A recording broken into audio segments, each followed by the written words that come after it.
Just starting out in Deep Rock Galactic Survivor, well, I have some tips that every beginner player should know in how I run my everyday playthrough. So join me as I show you guys how to level up your gear, how to get certain resources and what they're used for, and how to kill the final boss in like 10 or less seconds. Let's get right into it. Tip number 1, know your resources. The most common resources you're going to find in the game are going to be Nitra, Gold, and Red Sugar. Nitra and Gold are used to upgrade your weapons and your personal buffs, and then Red Sugar is used to upgrade your health. You're the help in a pinch. Gold Nitra is used for like between levels, so you can use it to upgrade yourself or specific guns with Nitra. If you were to get like mining speed, that's Gold. If you're looking for piercing for like your automatic rifle, that's gonna be Nitra. So the first 2 are for Nitra, the last 2 are for Gold. You can also use Gold to also give yourself health for 50% for just 30 gold. There are also a lot of loot bugs in the world, so if you do see them, go over there with the pickaxe, mine them up, and then get on your way. Tip number 2. There are plenty of other resources other than Nitra, Gold, and Red Sugar that you want to grab, as they are essential for upgrading your character, not just for this game, but for every game in the future. And the higher the hazard level, the more you'll get per node. And if you get to, say, hazard 3, you can get up to 6 per node, which can be pretty significant for upgrades that cost 100 or more resources. You can use these resources in the main menu under the Upgrades tab, and this is where you're going to get permanent buffs. Now, this is going to cost credits and resources, and occasionally Master Orbs, which I'll go over that in another video as well. Tip number 3, know your enemies. You'll see that there are a lot of explosions going on because of the yellow spotted bugs, and if you get too close to them, they'll explode. If you kill them, they'll explode.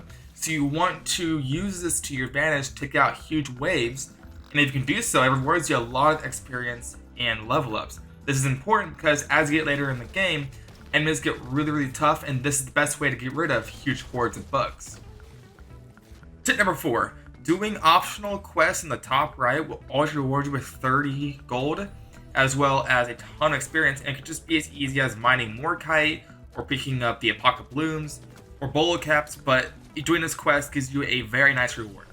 Another very useful mechanic are these artifact spots. If you can clear out the radius of the circle, a drop pod will fall down from the sky, and this will give you a bunch of cool supplies.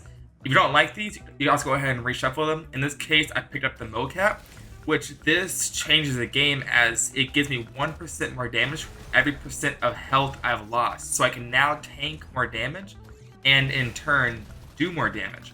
So yes, it's riskier, but there are some really powerful artifacts that you do not want to sleep on. Our next game mechanic I would talk about is going to be overclocking, and how powerful this can be, but keep in mind that overclocking is very situational, where you can either increase damage or change your element for the gun, but there are some that are only good for certain cases, like for example, Big Game Hunter. This will target the biggest HP enemy, but it will also not shoot at enemies that are right next to you that have lower health. So you want to be careful how you do that, but this is how you can make your gun really good. So I decided to go with Cold, and the later you get for your overclocks, the stronger they get. Like I said, this is once again a situation where you can either increase weapon and your fire rate massively, but lower everything else, or you can go for well-balanced load on the other end. And that is my quick Deep Rock Galactic Survivor guide, and I hope this helps somebody. But this is how I play my game. It's not exactly perfect, but it does the job, and I was able to take this boss out in about 15 seconds. But keep in mind, that's also a bonus tip. These artifact drop pods are also your strongest weapon. If you can time this correctly, you can one-shot most bosses if they're under a certain amount of health. So keep that in mind. This is just the intro to Deep Rock Galactic Survivor. I will be going more in depth of the different characters you can play as, the different weapons. So if you want to get more tips and tricks, subscribe, and I will be coming out with more content coming out real soon. Alright, good luck, survivors.